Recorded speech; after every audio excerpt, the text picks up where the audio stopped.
মইৰাবাৰীত হিমন্ত বিশ্ব শৰ্মাক তোলাদোনা মিয়া পৰিষদৰ।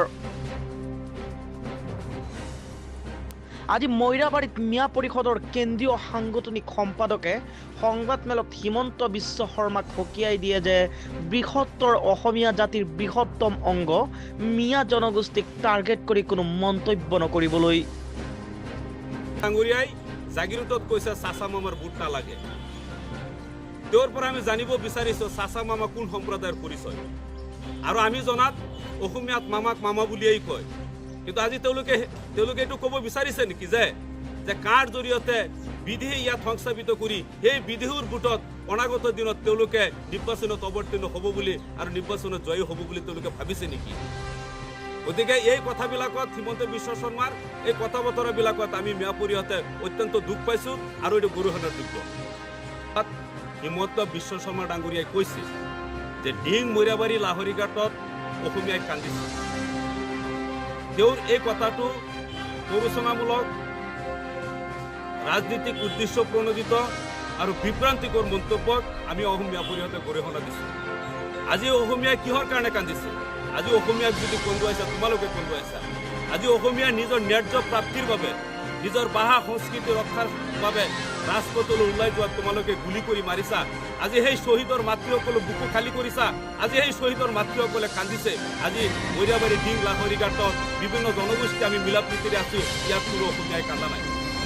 যোৱাকালি খানাপাৰাৰ মিটিঙত তুমি কৈছা যে নগাঁও নেহৰুবালিত কা বিৰোধী আন্দোলনত মিয়া পৰিষদে মানুহ মাতি আনিছে।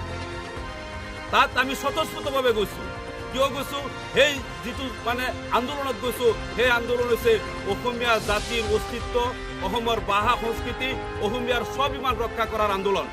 আজি তোমালোকে আজি কা প্ৰৱৰ্তন কৰি ৭১ চনৰ পিছত ইয়াত বিধি সংস্থাপন কৰিবলৈ বিচাৰি আছা। আমি মিয়া পৰিষদে জনাই দিছোঁ যে ৭১ চনৰ পিছত হিন্দুই হওক বা মুছলমানেই হওক কোনো বিধেয়ক ইয়াক সংস্থাপন কৰিবলৈ দিয়া নহ'ব।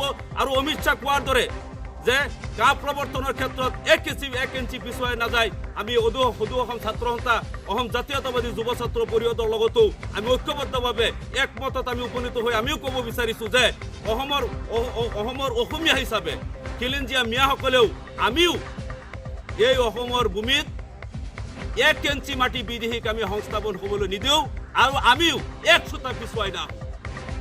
আজি প্ৰধানমন্ত্ৰীয়ে যিটো অসম ভ্ৰমণ কাৰ্যসূচী লৈছে, আজি সদৌ অসম ছাত্ৰ সন্থা, অসম জাতীয়তাবাদী যুৱ ছাত্ৰ পৰিষদে এই প্ৰধানমন্ত্ৰীৰ অসম ভ্ৰমণ কাৰ্যসূচীত প্ৰত্যাহ্বান জনাইছে। আমিও মিয়া পৰিষদে সদৌ অসম ছাত্ৰ সন্থাৰ লগত আমি একমত হৈ আমিও প্ৰত্যাহ্বান জনাইছোঁ। আমিও এই কাৰ্যসূচীত সহযোগিতা কৰিম। আমি মুঠতে কোনো পৰ্যায় এই ইয়াত প্ৰৱৰ্তন কৰিবলৈ দিয়া নহ'ব। আমি নামানো, আমি মনা নাই আৰু নামানো, আৰু ভৱিষ্যতলৈ আমি নামানো। যেতিয়ালৈকে এই বাতিল নহয় তেতিয়ালৈকে অবিৰতভাৱে আমি যৌথভাৱে আমি সদৌ অসম ছাত্ৰ সন্থাৰ নেতৃত্বত বিভিন্ন জনগোষ্ঠীয় দল সংগঠনৰ লগত আমি ঐক্যবদ্ধভাৱে যুঁজ দি যাম। এই যুঁজ আমাৰ ভাষা, আমাৰ সংস্কৃতি, আমাৰ জাতি, আমাৰ স্বাভিমান ৰক্ষাৰ যুঁজ। গতিকে ইয়াত কোনো আমি আপোচ নকৰোঁ। আমি ঐক্যবদ্ধভাৱে এই সংগ্ৰাম চলাই যাম। জয় আই অসম, জয় আই অসম, জয় আই অসম। কালি হিমন্ত বিশ্ব শৰ্মা ডাঙৰীয়াই খানাপাৰাত অসম মিয়া পৰিষদে নগৰ যি প্ৰতিবাদ হৈছিলে, তেখেতে ভবা নাছিলে যে অসম মিয়া পৰিষদে তাত মানুহ মাতি আনিব।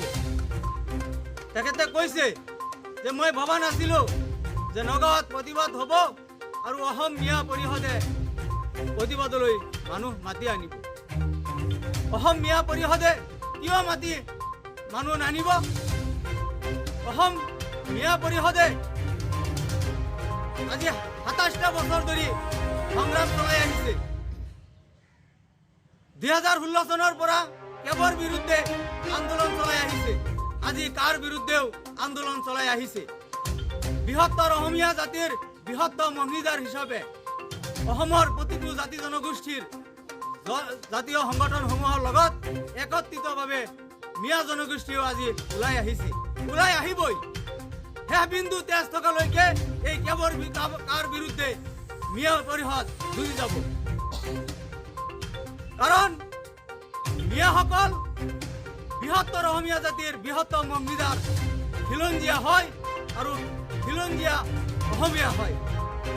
গতিকে আজি অসমৰ প্ৰতিজন মানুহেই আজি ৰাজপথত ওলাই আহিছে, মিয়াসকলো ওলাই আহিছে আৰু আগন্তুক দিনতো এই প্ৰতিবাদী কাৰ্যসূচী অব্যাহত ৰাখিবই।